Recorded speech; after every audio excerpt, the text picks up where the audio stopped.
ہمارے حضرت مفتی رشید احمد صاحب کے پاس ایک شخص آیا اور کہنے لگا میں آپ سے بیعت ہونا چاہتا ہوں. حضرت فوراً بیعت نہیں کرتے تھے کسی, تو اس نے کہا میری کارگزاری سن لیں, آپ مجھے فوراً بیعت کر لیں گے. حضرت نے فرمایا اچھا. اس کی بڑی داڑھی اس کی, اور بنوری ٹاؤن سے عالم بنا ہوا تھا, عالم تھے. تو انہوں نے کہا پھر اپنا واقعہ سنایا کہ میں سنگر تھا, گانے گاتا تھا, لیکن سکون میری زندگی سے ختم. پیسہ بھی تھا, لڑکیاں بھی دائیں بائیں بہت, اور شہرت بھی, عزت بھی, سب کچھ. شہرت کا تو مجھے نہیں پتا اس وقت اتنا زیادہ سنگر, یعنی بہت پرانا واقعہ ہے یہ, میرا خیال ہے 1980 کا یا 88 کا واقعہ ہوگا. تو کہنے لگا کہ میں سنگر تھا, سب کچھ تھا, لیکن سکون نہیں تھا. میں بہت شارٹ کر کے سنا رہا ہوں یہ واقعہ, میں نے بیان میں کافی ڈیٹیل سے بتایا.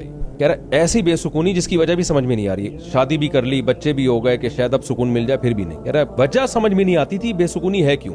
نتیجہ یہ نکلا کہ میں نے جا کے خودکشی کا ارادہ کیا, اور جب میں خودکشی کے بالکل قریب پہنچ گیا, بجلی کی تار تھی جس کو اس نے لٹکنا تھا. اس کہہ رہے ایک سیکنڈ کے لیے میرے دل میں آیا کہ یار مرنے سے پہلے ایک دفعہ قرآن پڑھ لو. تھا مسلمان یار, چلو اب جا ہی رہے ہو نا دنیا سے. کہتے ہیں میں نے نا کسی زمانے میں کالج میں تھوڑی بہت عربی سیکھی ہوئی تھی. آپ کو پتہ ہے ضیاء الحق کے دور میں نا عربی بھی پڑھائی جاتی تھی اسکولوں میں, تو تھوڑی تھوڑی مجھے عربی آتی تھی. کہہ رہے میں نے کہا مر ہی رہے ہیں, اچھا بیوی بچوں کو بتایا نہیں ہے اور مرنے کے لیے گیا ہوا ہے, ان کو جب پتہ چلے گا جب لاش آئے گی.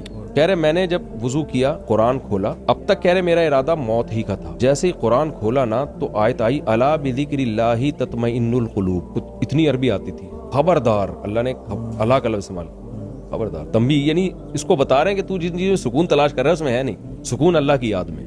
ارے میں تو بے تحاشا رونے لگا. میں کہا اللہ تو نے تو میری آنکھیں کھول دی, یہ تو ایسا, یہ حسن اتفاق تو نہیں ہو سکتا نا. وہی آیت نکلی ہے. کہہ رہے میرے رب نے مجھے بتا دیا بھائی تو کہیں اور تلاش کر رہا ہے سکون. کہہ رہے بس اسی وقت میں نے سارے گانے باجے کے آلات توڑ دیے, دوستوں کو جمع کیا, میری توبہ. کہہ رہے کچھ لڑکوں نے میرے ساتھ توبہ کی, باقی جن کی قسمت میں توبہ تھی کی انہوں نے. اس کے بعد کہتے ہیں میں نے یو ٹرن لیا, بیگم کو پردہ کرایا, بچوں کو دیندار بنایا, غسل کیا, عشاء کی نماز پڑھی. کہہ رہے میں نے کہا اب ایک نماز بھی نہیں چھوڑوں گا. اسی وقت یو ٹرن لیا.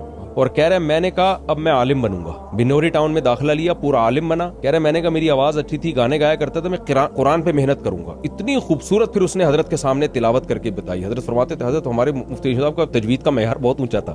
تو کہہ رہے اب میں آپ کے پاس آیا ہوں وہ مینٹور بنانے کے لیے. تو پورا یعنی چند دن کی بات نہیں تھی, پورا 8 سال کا کورس اس نے عالم کا, داڑھی ماشاءاللہ اتنی بڑی. تو پھر وہ حضرت کے ہاتھ پہ بیعت ہوا, اور اللہ کی قدرت چند دنوں بعد اس کی میرا خیال ہے یعنی کوئی بیماری ہوئی, انتقال ہو گیا اس کا. تو حضرت نے فرمایا کہ دیکھو اللہ نے اس کو کیسے جنت میں لے کے گیا. وہ حدیث میں آتا ہے نا, بعض لوگ جہنم کے ایک بالش قریب رہ جاتے ہیں اور اللہ ان کو جنت کی طرف لے کے آتا ہے. تو اللہ نے اس کو ایسا اونچا مقام دلانا تھا, جہنم کے ایک بالش قریب تھا یہ, بلکہ اس سے بھی زیادہ. کہتے ہیں میں قریب جا چکا تھا بالکل. میں نے, اور نیت یہ نہیں تھی قرآن پڑھ کے میں توبہ کر لوں گا, نیت یہ تھی ایک دفعہ یہ کر کے, کیونکہ مسلمان ہے بہرحال, ایمان کی ایک رمق ہے, اس کے بعد میں مروں گا. تو کیسا اللہ نے اس کو گھمایا, پورا عالم بنا کے رخصت کیا. اللہ نے کہا نہیں ایسے نہیں تم آؤ گے ہمارے پاس, اور بہت خوش تھا وہ. کہتے ہیں مجھے سکون ملا اس